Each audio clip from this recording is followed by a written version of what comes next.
Appreciate everyone joining us for Coach's weekly press conference. We'll start with an opening statement from Coach, and then we'll open it up to questions. So, like always, appreciate you guys coming out and covering Penn State football. Couple things just to cover with you guys from really last week.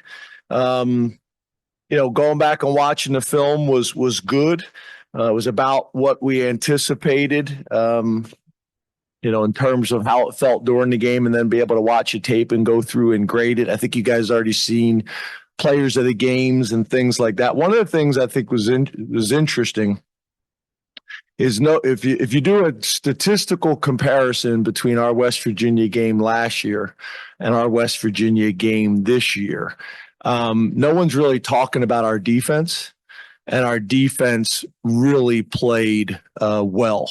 If you look last year, we gave up, 15 points. This year we gave up 12. So we were better in that. We were better in points per possession. We were better in explosive plays. We were better in total yards allowed. We were better in rushing yards allowed. We were better in yards per carry. We were better in yards, passing yards allowed, yards per attempt. Third down efficiency was exactly the same, which was interesting. We were better in average third down yardage forced. We were better in takeaways. The only category we weren't better in was sacks. We had 3 last year. We had 2 this year. Red zone touchdown percentage. We were better. Time of possession, better. And then QBR significantly better of the opposing quarterback. So, I think on a real positive note, our defense played better. And then not only did they play better, they played better on the road without the home environment. So those were positive. Turnover battle, you guys know we won. Explosive play battle, we won. Third down battle, we won. Sack battle, we won. We got to clean up, really drive start. And when I say clean up, drive start, I didn't feel like we kicked the ball as well as we're capable of kicking. That is kickoff, that is punts, that is field goals, really all 3 phases. And then penalties. We just gave too many yards away trying to be aggressive, and we got to eliminate those things. So a lot of positives there. Few more notes, in terms of offensively, defensively, and special teams. Positives on offense, we were explosive and physical. We got to be better in ball security and some of the pre-snap things.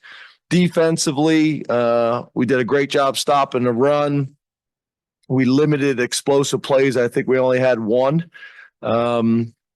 Sudden change response, that takeaway was huge. That was a huge play in the game.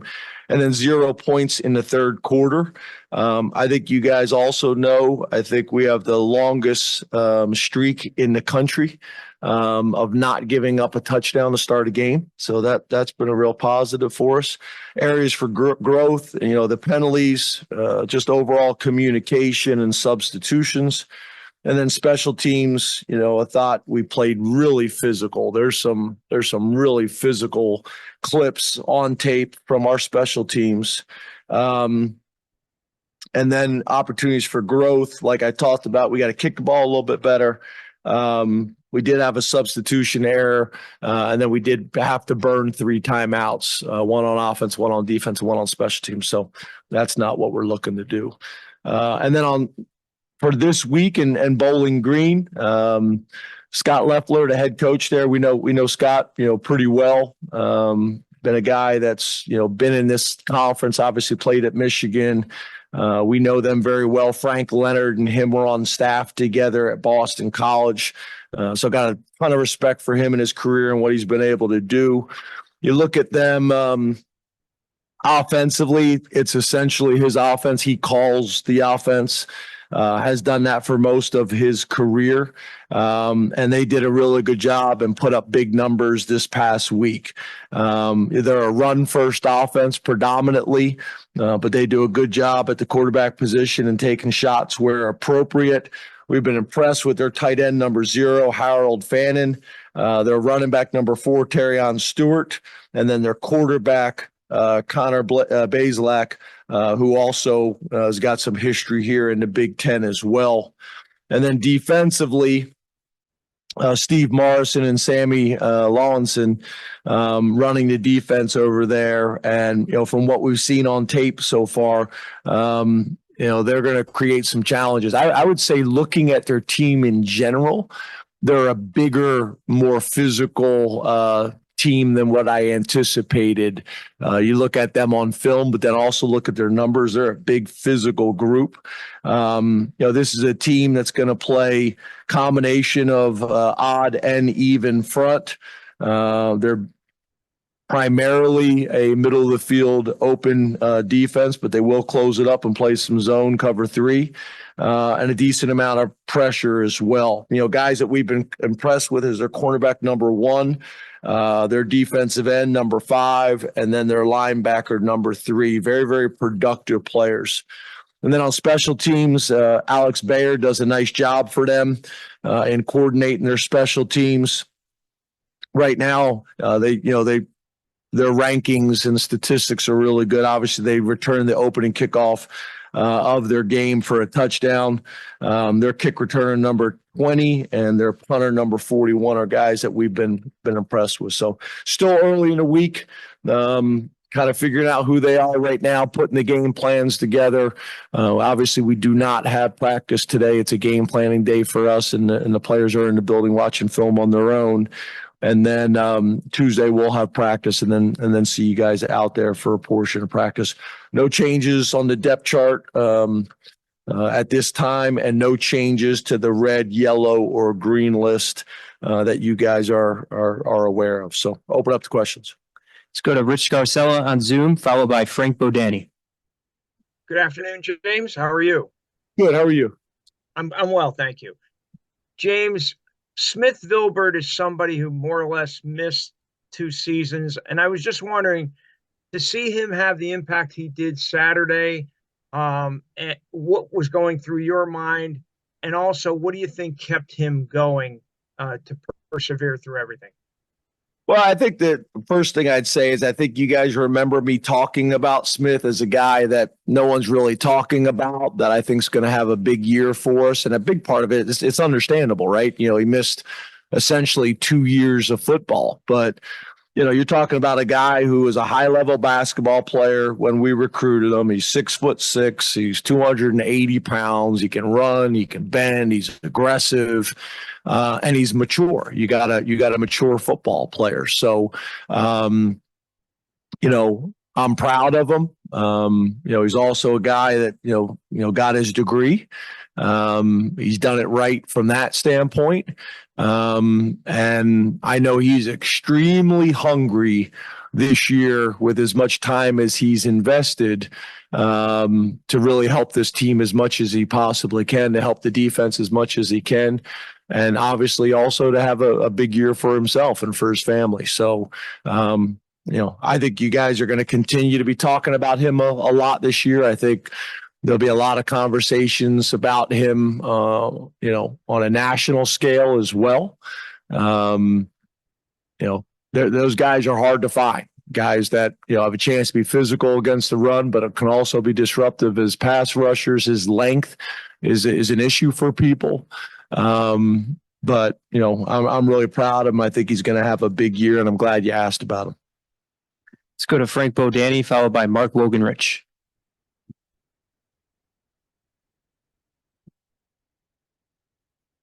Frank may have hopped off. Let's go to Mark Wogenrich and then Mike Gross. Hey, James, how are you? Good. How are you? Good, thanks. You mentioned specifically a lot about the defense. How did you think Abdul Carter did in his first go around at that, playing mostly at defensive end? Yeah, I think he, to your point, I think he predominantly played defensive end, except with some of the, some of the third down packages where we just kind of moved him around. But yeah, I thought he played really well. He was disruptive. We talk all the time in our building about, real football people study more than just statistics. So there's times where he's taken on two blockers where a couple of them I think could have been called holding, where he's splitting two blockers and they're unable to come off on either a linebacker or another defensive lineman, gets the sack or the tackle for the loss. Obviously there's some of the, the pre-snap and the post-snap penalties we got to get cleaned up for sure. But overall, I thought his first game as a full-time defensive end was very disruptive, and I think he's just going to get better each week. You guys know there's been a bunch of buzz about him for his ability on the field, but I'm also really proud of his growth off the field. We were able to have some conversations yesterday about the penalties and just the way he approached it, his maturity, his ability, to take some constructive criticism and be accountable for it, was really, really impressive. So I'm proud of him. I think he's going to have a big year for us, and I think he's setting himself up for really bright things in his future as well. Let's go to Mike Gross, followed by Johnny McGonigal. Good afternoon, James. How are you? Good, Mike. How are you? I'm good, thanks. You kind of anticipated my question with your opening stuff about the defense, but thinking about last year as a barometer and against West Virginia, and what your defense, became last year. Why do it seems like you're a little ahead of where you were last year based on that West Virginia barometer. So why do you think that is, if indeed that is? Well, I think it's a small snapshot, right, for all of us, offense, defense, and special teams. And for us, we just got to say, okay, these are the things we did well. These are the things we got to do better. And then, find a way to work on these things each week and refine and get better. So I think your point is a fair one, but it is a small amount of data. But it's a really good starting point, because I think West Virginia's offense is going to give people problems. It gave us problems last year, specifically running the ball.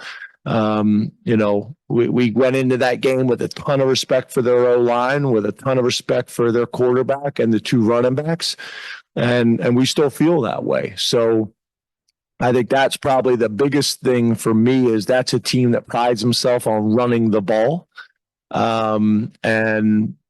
And they weren't able to be overly productive against us running the ball. And then if you look at the quarterback's QBR last year compared to this year, it was a significant difference. So I think it's a really good starting point. It's a foundation to build on, but we got to build on it and we got to get better. Let's go to Johnny McGonigal, followed by Neil Rudell. Good afternoon, James. How are you? Good. How are you? Good. What was your assessment of Anthony Donko at right tackle? Yeah, we're real high on Anthony. He's such a conscientious young man. He's extremely intelligent, both from a football IQ standpoint, but also, in the classroom. And he's very, very athletic. There's a lot of good signs about his habits early on, as you guys have heard me talk about before he committed to us, before he became, a national recruit. And I think we had 6 camps. He came up to every single camp with his mom and 2 brothers. And that's kind of the approach he's taken. He's just got a workman-like approach and just continues to get better. Played really well in the bowl game, which gave us some excitement about, what his future could be. And then, we thought he went out and played really well in week 1. So, you can't have enough guys that are 6'5" plus and 330 pounds and can move like him. And again, the consistency and the intelligence that he has. So, he's another guy that, I think is just going to get better and better as the year goes on. We also plan on playing Rucci more, getting Rucci some opportunities as well. But Donka's playing, really well in the 2 games that we've been able to kind of watch him and evaluate him. But it's also what we see in the weight room. It's what we see in, summer workouts, winter workouts, and what we saw, throughout training camp too. Let's go to Neil Riddell, followed by Mark Brennan. Hey, James.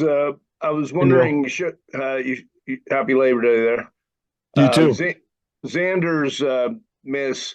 I know you look like you showed confidence in him, to take that shot. Would you have liked to have got him, a closer field goal for to get started with? Can you walk through that a little bit? Yeah, the plan was there to either go for it on fourth down. If I remember correctly, I think it was like 3rd and 10 or 3rd and 9 at the time. And we were planning on going for it and trying to get it to 4th and 5 or, a shorter field goal. I think we ran the ball in that situation. I think we ran an option play with Bo, and I don't think we gained a whole lot. So now you're stuck in a tough situation. Do you want to go for it on 4th and 10? And didn't feel like that was the right thing to do. Take a shot at a field goal, or sky punt. We had sky punted earlier in the game and kicked it into the end zone, which is like the worst thing you can do in a sky punt situation, because if you do that, then you should have gone for it on 4th down. And obviously we wanted to give him an opportunity to get a field goal and start on the right foot. So, not ideal, probably all the way around, offense, and special teams. So, I think your question is a fair one. But yeah, we got a ton of confidence in him based on what he did all training camp and what he did all spring ball. And I know he'll make the next one. Please raise your hand. We'll take a mic to you. We'll start with Mark. You too, Mark. What was your assessment of Julian's play? I think you mentioned it with Abdul. A lot of times, some people look at a stat sheet and think, "Boy, there's no numbers there." But overall, how do you think he played in that game? Yeah, we thought he played really well. There was a couple times where we tried to get the ball to him, but again, based on coverage, it just didn't play out that way. We definitely want to get him more involved in this game early in the game. But I think the most important thing is the things that he could control. He controlled.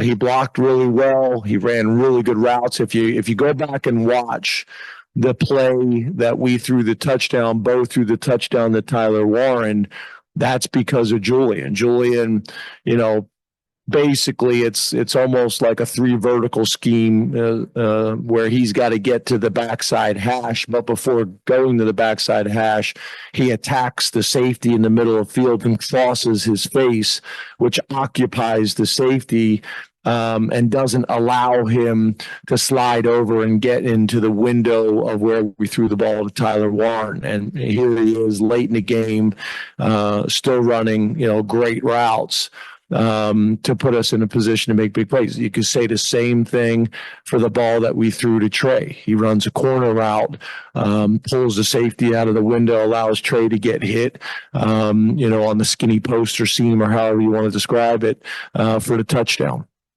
So the things that he could control played very, very well. And again, just like we talked about earlier, those are the things we talk about in our building.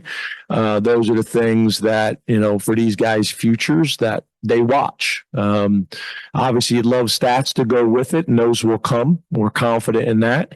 But I thought he played very well. Let's go to Tyler and then John. Hey, James. Hey, Tyler. Bo Prabula and his usage throughout the game, early, often. I'm curious how you would kind of evaluate how it went game one and what you ultimately would like to maximize from that situation moving forward. Yeah, I think it's a real positive for us because although Drew obviously is showing he can make plays with his feet, Bo has that ability, maybe at a little bit different level and a little bit more of a playmaker. So being able to get him on the field and really challenge the defense, and we have a ton of different ways that we're going to be able to do that with both of them on the field or just Bo on the field, and ways that we can take advantage of it and just pure runs, pure passes, and then some of the things that we can do, with Bo in the game as a runner, Bo in the game as a receiver, Bo in the game in a lot of different ways. So, being able to each week add to that package so that the defense can't put you into a package, when he comes on the field. If Drew is on the sideline and Bo comes in, they're able to go to a true Wildcat package. And for us, we want to, just like we did last year, try to build as much around this that they can't do that they have to. Even the throw that we just got done talking about to Tyler Warren, that causes some issues now if you just want to put him into a Wildcat package mentality. So all those things are really important. We want to be able to use him throughout the game. That I think I mentioned you guys after the game, that was the approach in the 2-point play to get started right away, to get him involved as early as possible. And we felt good about the concept. But we want to continue to do that. But we also want to make sure, like I already mentioned, that it's not the same things that you're seeing out of him each week. John. Hey, James. Hey, John. We saw Caden Saunders on punt returns, but not on offense. Was that related to the bumps and bruises you said that he had? And how do you think the other receivers stepped up without him playing?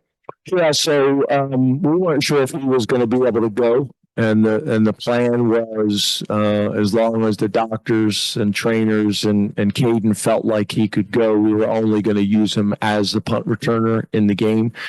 On top of that, the way that West Virginia punted the ball, end over end, more of a hang time type of team.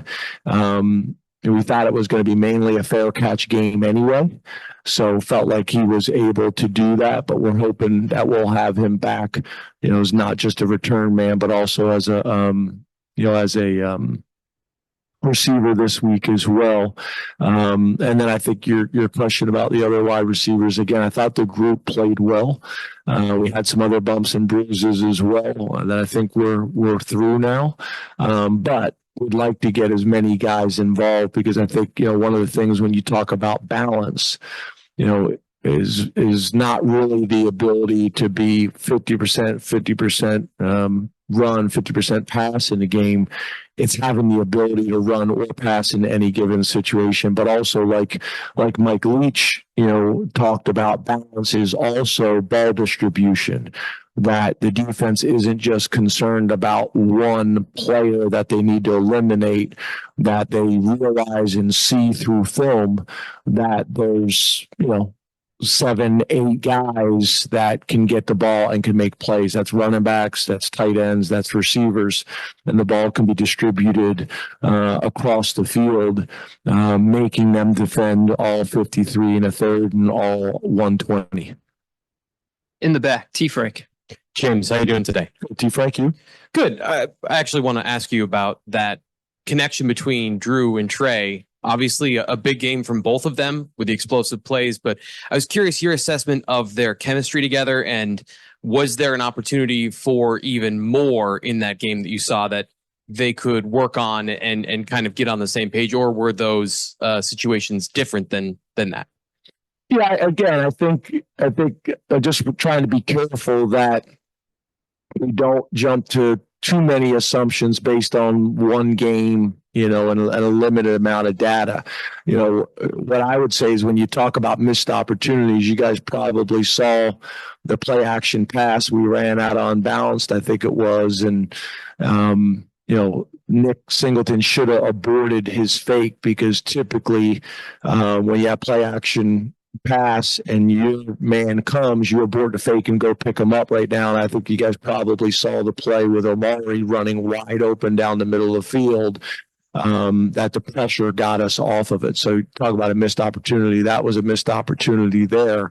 And things that will get cleaned up. But I think Drew and all of the wide receivers and tight ends have worked really hard all summer, as well as Bo, to build that chemistry and to build that timing and that confidence that we're going to need. So we got to build on it this week during practice. We got to build on it, this week in Beaver Stadium, and being able to throw the ball at a high level to go along with our rushing attack is going to be really important to put us in the best position to be successful this week, but also moving forward throughout the rest of the season. Audrey. Hey, James. Hey, Audrey. How do you feel like Katron Allen did? Obviously, a productive day for Nick, but how do you feel like Katron kind of balanced his role in that? Yeah, it's funny because again, stats can be deceiving, right? Like, I think the biggest thing you're looking for is what do you do with the plays that you get and the production that you get. And I think the easy thing is to look at the stats column and say, one guy averages, 7 yards a carry, another guy averages 3 yards a carry, or whatever it may be. I think the more important thing is to look at the film. Nick happened to be in a couple plays where the play was blocked up and literally he didn't get touched for 45 yards, or the first opportunity for contact is in the backfield, with a defensive back. The reality is the plays that you got as a running back, if the play was blocked up to gain 3 and you gained 4, that's a positive run. So just the way things played out, the way their defense defended some runs, Nick had the ability to create a few more explosive plays, but it wasn't anything from the standpoint the lack of something that Katron did. It's just maximizing the runs you get, and there's going to be some games where Katron's in and they call a defensive alignment or a defensive movement that creates an opportunity that we're able to take advantage of. And Katron, averages 8 yards a carry and Nick, averages 2 yards or 3 yards or whatever it may be in the game. That's just how football goes. So, we think we got 2 backs that, are 2 of the better backs in the country. And we think we got a third one, a fourth one, and a fifth one that are developing and that we're excited about too. Seth. Hey, James. Hey, Seth. After watching some of the film, how would you just overall evaluate Coach K's first game? And have you heard any, early feedback maybe from players or coaches about what it's like to be in a game under his system? Yeah, I think it was good. I think it was good. I think he did a really good job. Obviously, when you're able to do the things that we were able to do in this game on offense, in terms of running the ball, in terms of throwing the ball, in terms of explosive plays, it's definitely something to build on. And then also the fact that we were able to create touchdowns and not turn the ball over. Your touchdown to interception ratio, that continues to be a strength of ours. Drew's done a really good job of that, last year and started out this year the right way from that standpoint. So, yeah, I think there's a ton of excitement. I think you guys have heard me say before, I think it's been more balanced during all training camp. I think it was more balanced, in the West Virginia game as well. So yeah, a lot of excitement and a ton to build on, and it's been fun working with all 3 of those guys. Over in the back left, Jared. Hey, Coach Franklin. Hey, Jared. Kind of following up on that, Nick was able to rush for a touchdown, multiple touchdown catchers, multiple touchdown passers. How hard does that make it for other teams to game plan for you guys? Yeah, that goes back to the comment I was making earlier about, balance. And when you're able to bring multiple quarterbacks in and create explosive plays and touchdowns, and you're able to bring multiple running backs in and get them involved in not only the run game, but also the pass game and tight ends and wide receiver. I think we did a good job of that, but I still think there's a lot of room for growth there, getting other guys touches, getting other guys opportunities. I think that's really important. I think a big one that we talked about is we got to be better on third down. And why that is so important is, number one, so we don't get into a situation in the first half where our defense is on the field too long. You look at the play differential in the first half, not a positive for us. So by being better on third down keeps our offense on the field longer and does 2 very important things. It keeps our defense off the field. But the other thing it does, it creates more offensive plays. And whenever you have more plays, obviously, it creates more opportunities for other guys to get touches or for certain guys to get more touches. So I think those things are real important. And then I think, our defense plays a part in that as well, being able to create some 3 and outs. Our offense staying on the field, our defense getting off the field and creating, more opportunities for touches and more opportunities for explosive plays and more opportunities for scoring points. In the middle, Max. Hey, James. Hey, Max. We talked a lot in the offseason about the potential of the cornerback room without seeing it yet. What did Kimber and Harris do to earn the start, and what are your takeaways from that group as a whole?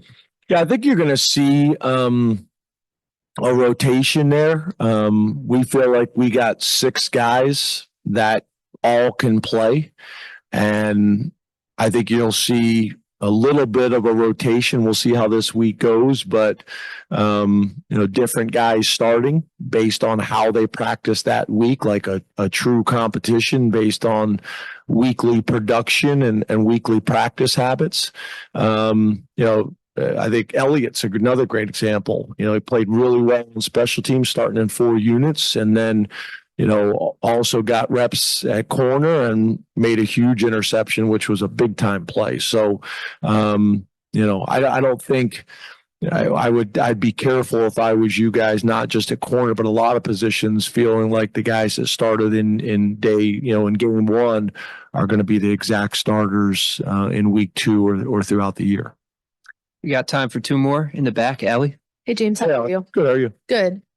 How do you attack this week, knowing that on the back end is a really early season bye week? How much do you want to see from your guys before you get a break 2 games in? And how important is this being back at home, being able to settle some of those things that might have been challenges on the road?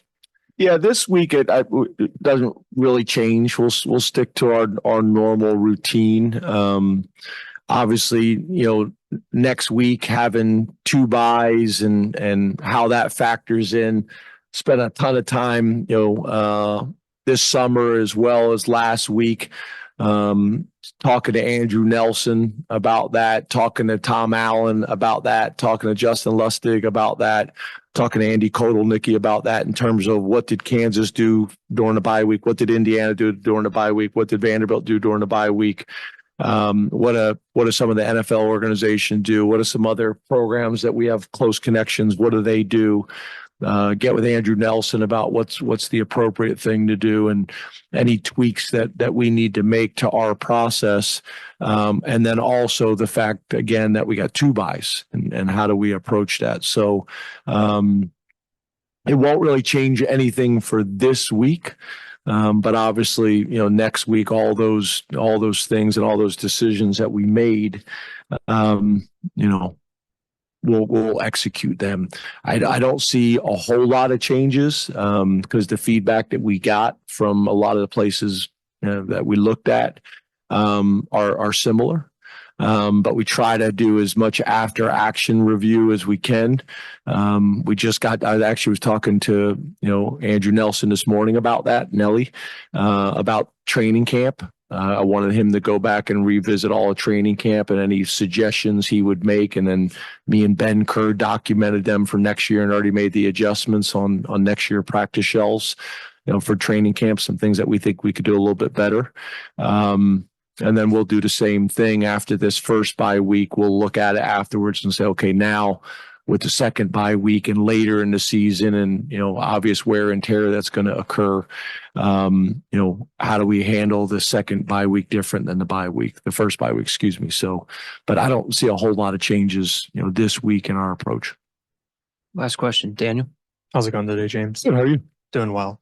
We saw a more demonstrative side out of Drew. Demonstrative. Like that. On Saturday. Did you go to college?